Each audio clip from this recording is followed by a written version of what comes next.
When Kai was first diagnosed, we really didn't see it coming. We didn't expect anything like where we're at right now. He had a few complaints. He had just started wrestling and he had bruises all over his body, and I just kind of assumed it was from the wrestling. So we got an MRI, and that's how we learned about the leukemia. I was diagnosed almost a year ago. It was hard. My family and friends kept me going. I had a feeling as soon as we were in the hospital for a good while. I started to question if it was cancer or something like that. I feel like a big part of me was just torn out of me. Jason wasn't around. He was away on a business trip. And then once Jason arrived at VCU, we needed a place to stay.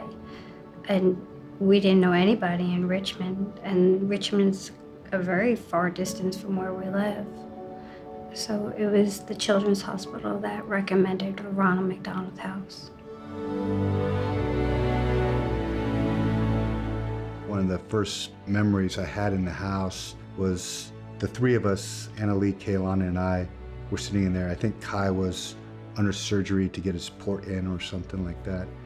So we had a little bit of time just for the three of us to kind of come together and talk about what had happened to Kai. And I just remember sitting in the kitchen with no pressure, no expectations of us, just to sit there, relax, and think about what we needed to do.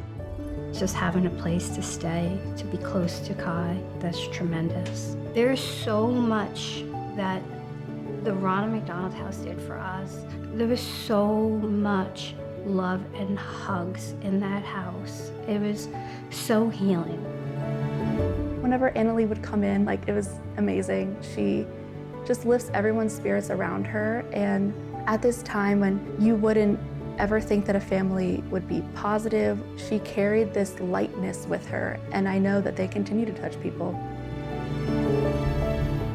Molly, she played a real special role with me.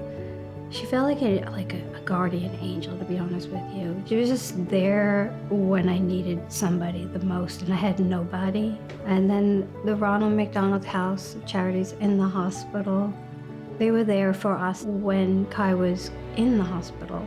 So I first met Annalie a couple years ago in the old hospital on floor 7, and she started talking to me about that she was in there with her son, and they were doing a bunch of tests. Wasn't sure, what was going on, but she was pretty sure that it was cancer. I've just really, been honored to kind of be here and walk through this journey with her and help support her, and just, whatever she needed from the Ronald McDonald House, we were able to provide it with her. And I think it was nice for her to be able to come to a space that she knew was safe, away from doctors, away from, the noises, the beeping, and she could really just relax and just take a breath. The Ronald McDonald Charities of Richmond really impacted my family very positively. Staying at the monument in Richmond really helped a lot. It comforted the fall when we were unprepared, and just was a huge helping hand to us. It's just beautiful. Everything about it is beautiful. People working there are just so wonderful and so beautiful. The Ronald McDonald House it is a blessing. It's been a blessing for us, and it's been a part of our healing, part of our journey. It's such a terrible time and a trying time in life. It was so healing.